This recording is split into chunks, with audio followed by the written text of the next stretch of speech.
Chapter 25. The book is nearing an end here. Chapter 24, also a short chapter.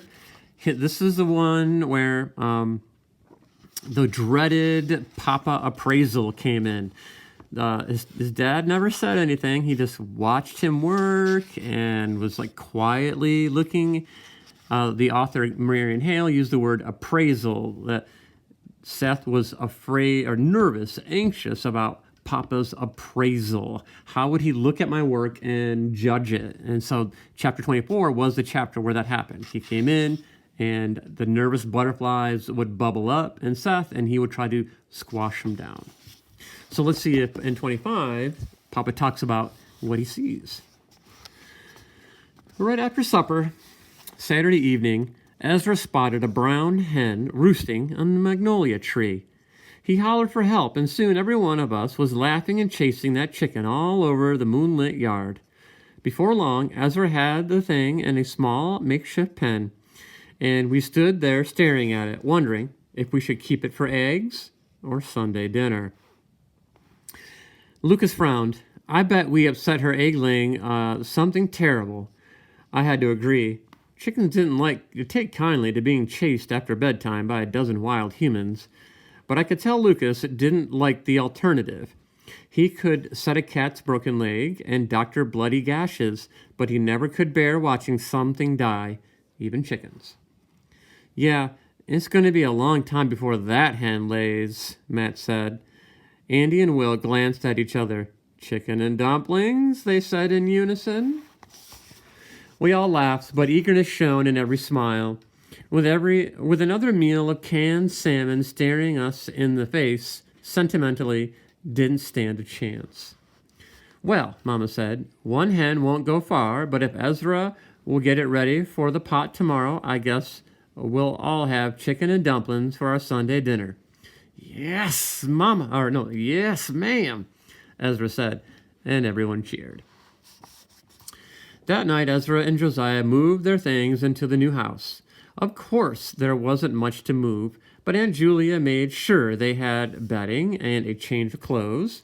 She gave them a cast iron skillet and a stew pot as well.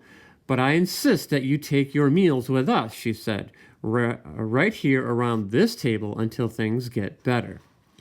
Ella Rose, her face dark and tight, stood in the stairs watching Josiah and Ezra say their goodbyes. I couldn't figure her out. She truly looked angry. I didn't like the idea of I didn't like that idea of her turning that look on me. But I had to know what had been bothering her.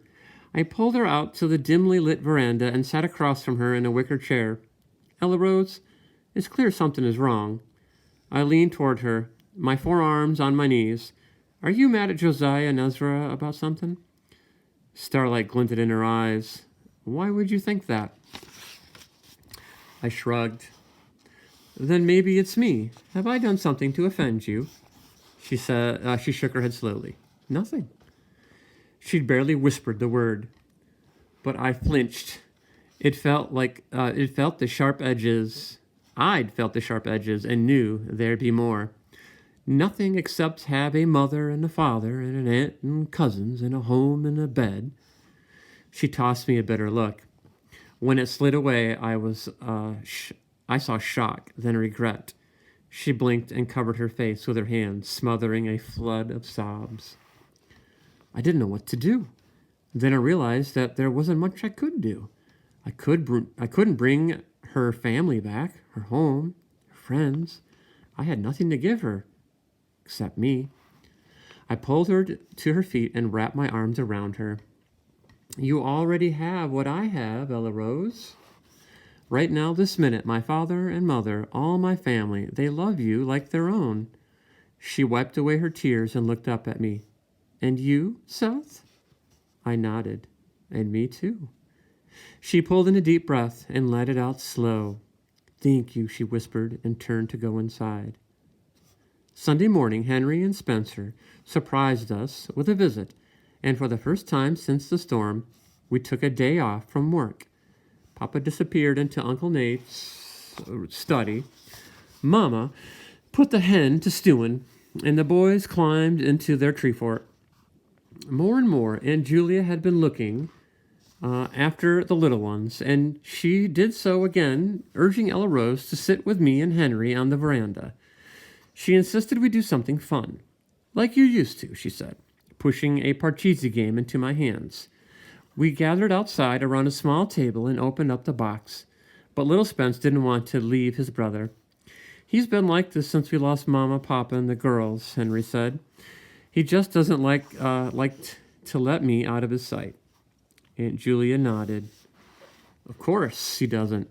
She disappeared inside for a moment, then came back with paper and glue. We'll sit right here on the floor by the door so we can see you, and we'll make paper chains to decorate the dining room for our big dinner. Kate clapped her hands, and with a little encouragement, Spence was soon smiling at Henry through the screen door. I hadn't seen Ella Rose this happy since before the storm, and I was finding it difficult to keep from staring at her. I thought about how we'd looked forward to swimming that weekend of the storm, how I'd hoped to take her dancing at the garden verandah one day, and I wondered if she ever thought of me like that. After last night, I was afraid she might be thinking of me as the brother she never had. If so, I wasn't sure a notion like that could be changed. But even that grim worry couldn't mar the day for long. We talked and laughed and played parcheesi while the aroma of stewing chicken drifted from the kitchen. The veranda soon became my own private ship, and for a while the three of us sailed away, far from the never-ending fires, the splintered homes, and the aching loss, till all I could see was the deep blue of Ella Rose's eyes. What a wonderful metaphor right there.